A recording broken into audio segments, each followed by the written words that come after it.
Noob nuts, that's right. If there was ever a pay-to-win gadget in Airsoft, this is it. A well-placed Tornado 2 in any situation can clear the whole room. It took me a while to do this video because I wanted to have some actual field play footages and experience before I make this video. And I couldn't just try this anywhere indoors, seeing how it turned out for others. Shit.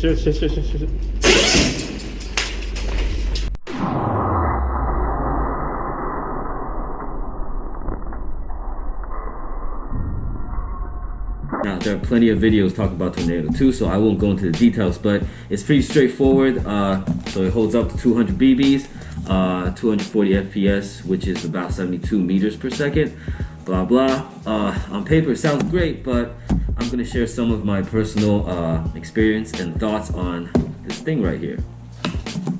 First you open it. Yeah.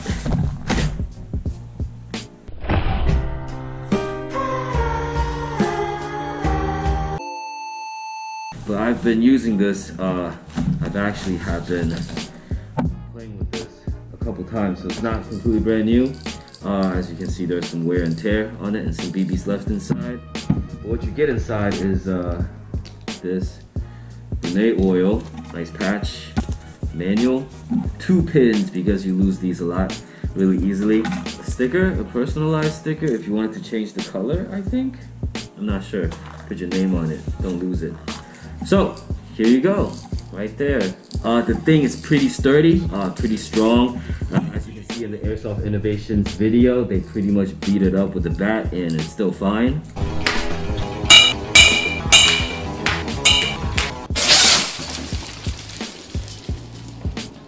This thing does have some weight to it, so it's a little bit heavy, but it's good because it feels solid in your hand.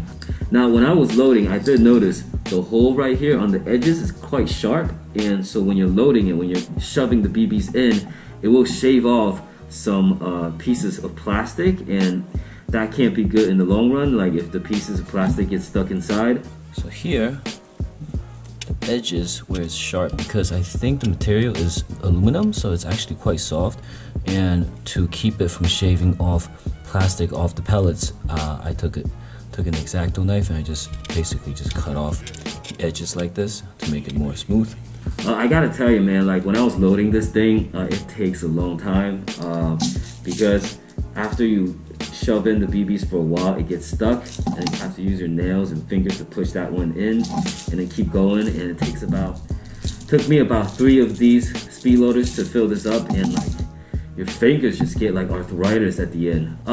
I tend to insert the pin in first before I load the gas, but that's not what the manual says. But I don't want to gas it and then load the BBs and then accidentally have it fire back.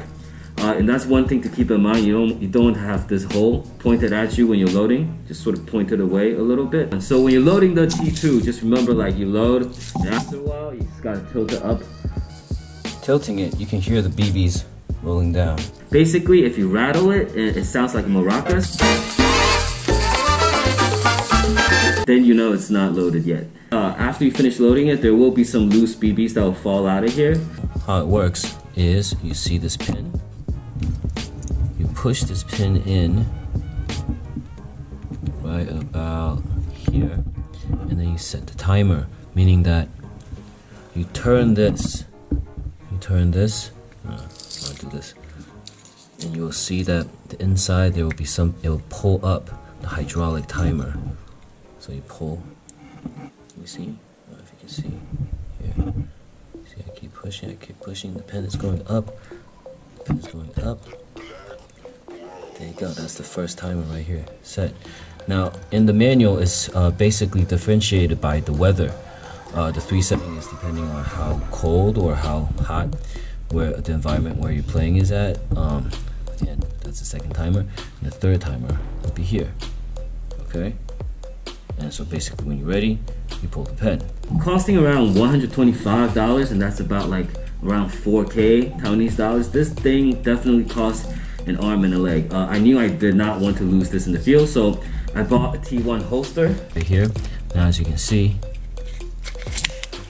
it fits on full tension, but it's quite loose since T1 is much thinner.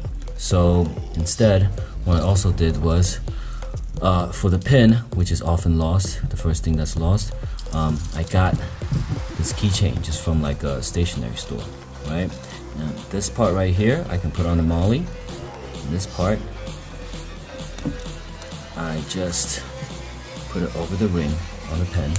So then this is connected to my vest or my belt, whatever. The tension of the pin is actually quite tight in that if I accidentally drop this, it comes out of the holster, like that. It comes off, the pin will stay in place. And this has actually happened before. So that worked out pretty good. So if I want to use this, I can just pull out the pin and just frag and forget, and the pin will stay on the keychain, and it has worked out pretty well for me. Let me know what you think, or if you got a better idea. So yes, that's, oh, there goes the extra loose BBs. But yeah, let me know if you got any other ideas. But so far, so good.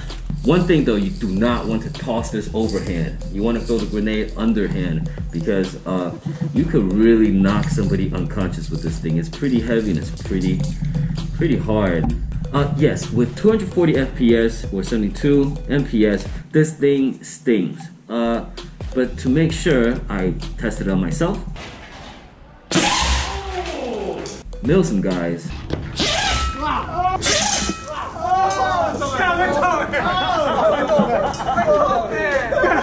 And also speed softers.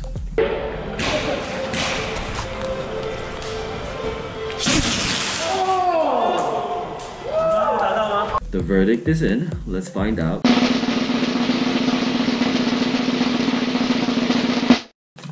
Yes, it hurts.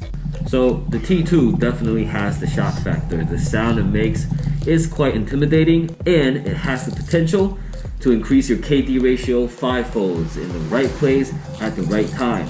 I say potentially because so far I've tossed this thing 3 times in the field and I've hit nobody. But one day,